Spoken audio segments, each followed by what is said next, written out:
Few concepts, definition, facts that are needed to further understand the fascinating examples in group theory are given in this video. First, we will have familiar number systems. Z denotes the set of all integers. If we have Z superscript plus, that denotes the set of all positive integers, and Q denotes the set of all rational numbers which are of the form P by Q, where P and Q, where Q not equal to 0, are integers. They denote the set of all rational numbers. And if we have Q superfix star, then that denotes the set of all non-zero rational numbers. If we have the star, then that denotes the set of all non-zero rational numbers. And R denotes the set of all real numbers, and R star denotes the set of all non-zero real numbers. R plus denotes the set of all positive real numbers. C, which is the set of all elements of the form A plus IB, where A and B are real numbers, denotes the set of all complex numbers. So C star denotes the set of all non-zero complex numbers. So this is the relation among Z, Q, R and C. We have Z to be a subset of Q, and Q to be a subset of R, and R to be a subset of C. We will have to have the definition of congruence relation, congruence classes. So for that we need certain basic definitions, of which the first one, we have the Cartesian product of two non-empty sets A and B, and that is denoted as A cross B, which is the set of all ordered pairs A comma B, with A to be a member of capital A and B is a member of capital B. A relation R from a set A to a set B is a subset of A cross B. It's a relation is always a subset of A cross B. Now if we have instead of B A itself, then in that case we say that it's a relation on A. So when do we say that relation on A to be an equivalence relation? So we can say that that relation to be an equivalence relation if it is reflexive, symmetric and transitive.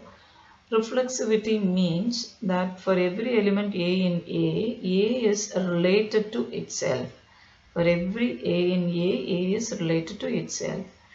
And symmetry means whenever A is related to B, it should imply that B is related to A. So this doesn't say that always any two elements are related. This says that whenever A is related to B, then that should imply that B is related to A. And for transitivity, the condition needed is whenever A is related to B and B is related to C, then do we have A to be related to C. So if the relation on A satisfies all these three conditions, then we say that relation to be an equivalence relation. Once we have equivalence relation, we can talk about the equivalence class containing an element. So equivalence class of an element in that set on which you have defined the equivalence relation. I mean the relation tilde is defined. So that is defined as all those elements in A which are related to X. So it is read as equivalence class of X's, the set of all Y in A such that the ordered pair XY belongs to R. So that is, it is all those Y in A which are related to X. All those elements which are related to X are placed in equivalence class of X. Now the important properties of equivalence classes is every equivalence class is a non-empty subset of A. Why it is non-empty? That element itself will be present. So it is definitely a non-empty and it's obviously a subset of A. And any two equivalence classes are either disjoint or identical. and we can see that the union of all these equivalence clauses is the set A on which the relation was defined. So these three properties, every equivalence clause is a non-empty subset, and any two equivalence clauses are either disjoint or they are equivalent, and given the union of all equivalence clauses is the given set A itself. Now, are we coming across this equivalence relation and equivalence clause in our daily life?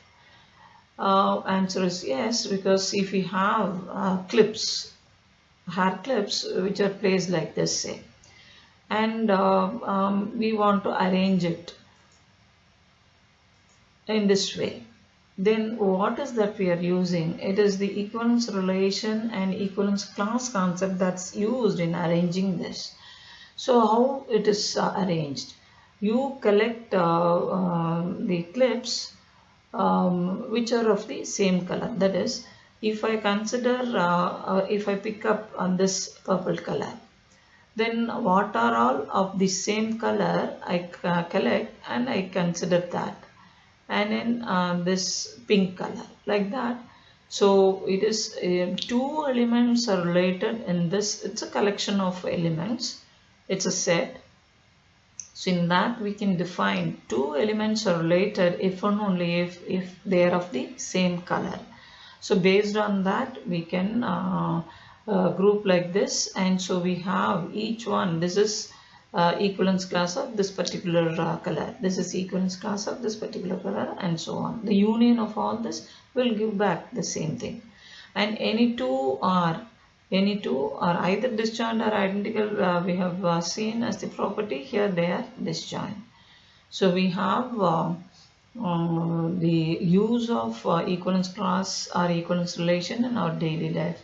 Another example is vegetables. You go buy vegetables from market, and you then in order to keep it in the refrigerator, we will arrange. See, if we have all tomato, any two vegetable, if they are of the same type, then you put them together. So tomatoes are collected, potatoes are collected, carrots are collected, and you have like this. So the concept of equivalence clause and equivalence relation are used in our daily life.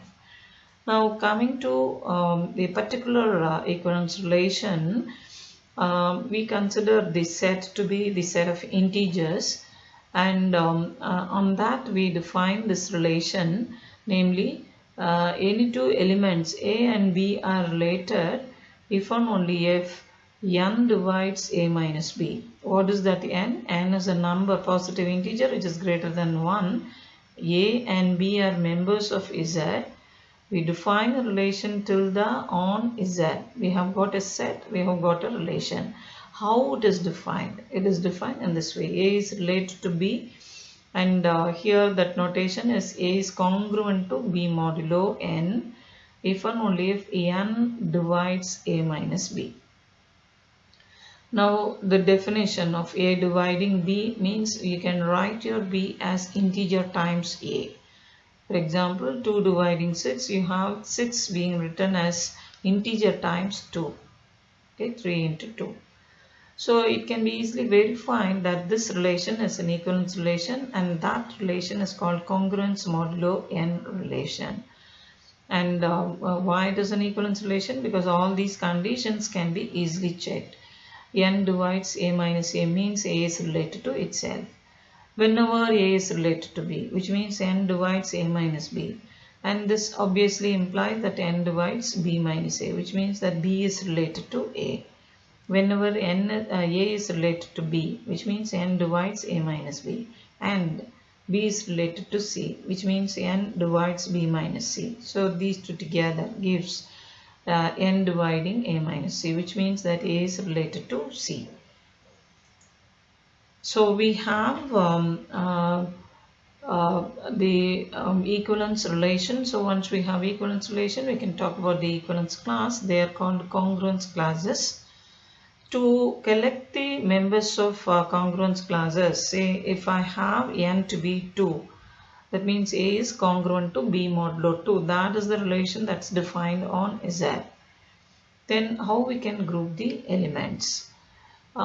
See, if we have this number at random that we pick up a number, say 18, suppose I consider, then do we have 18 and minus 1 to be related? They are not related. Whereas 18 and minus 2, they are related. The reason is 18 minus of minus 2, which is 20, is divisible by 2.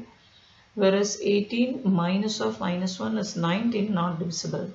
So in the class 18, the number minus 2 will come. And in the same way, 0 will be there in the equivalence class of 18. And if I consider 23 on the other hand, it's an odd number. So if we consider 23, then with 23 minus 3 will be related, because 23 minus of minus 3, 26, divisible by 2. So this one will come. So in that way, we will collect the, if we consider the equivalence class of any number that can be determined, and we could see that we can have only even integers and odd integers. So instead of this 18 and 23, we start with 0 and 1. So when we consider the number 0, then with that all even numbers will be related. So class 0 will consist of all even integers, and class 1 will consist of all odd integers. So this 23 will be a member over here, and this 18 will be a member over here. So when we consider the equivalence class of 18, it will be same as class 0. If we consider the equivalence class of 23, it will be same as the equivalence class of 1, and they are all odd integers. So with class 0, class 1, we can perform arithmetic, and that is called modular arithmetic. So in mathematics, modular arithmetic is a system of arithmetic for integers where numbers wrap around when reaching a certain value. The modern approach to modular arithmetic was developed by the mathematician Gauss. A familiar use of modular arithmetic is in the 12-hour clock.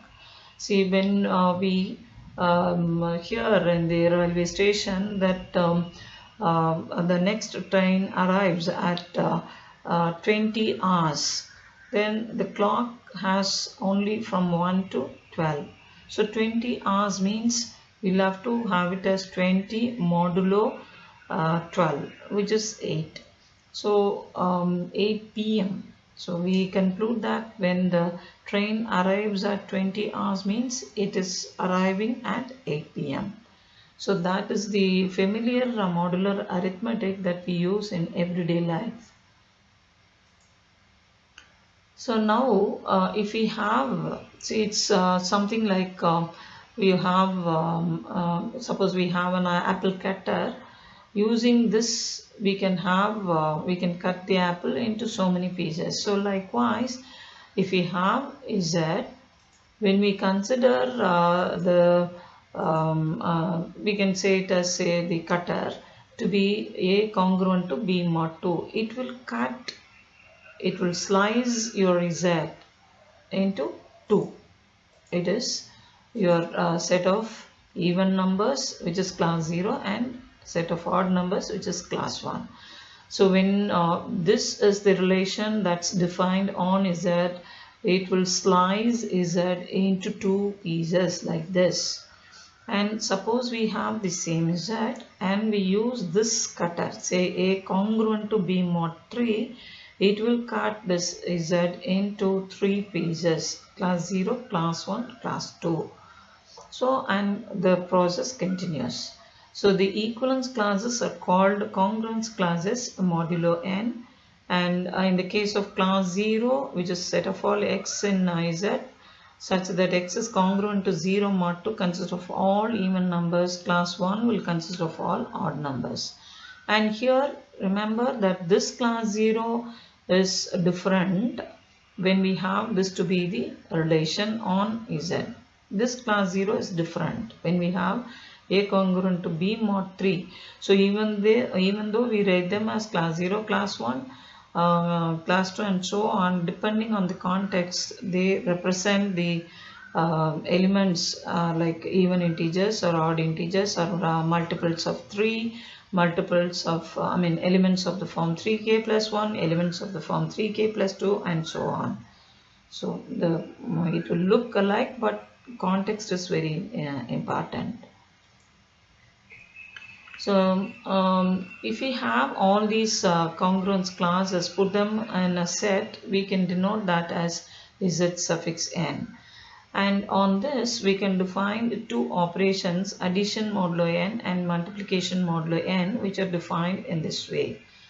If we have two classes, say class I and class j, class I addition modulo n class j is just the equivalence class of I plus j if I plus j is less than n, and you'll have to subtract n from the sum if I plus j is greater than or equal to n.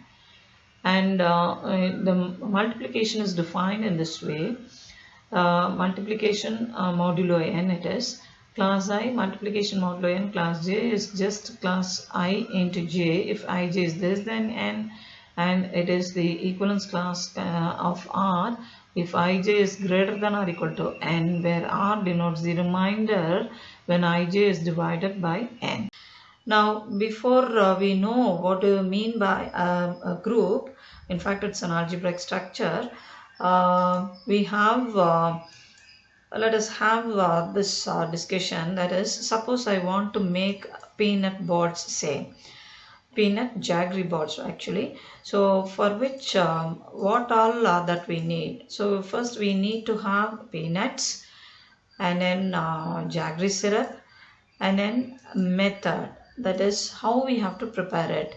First you have to prepare hot jaggery syrup in good consistency.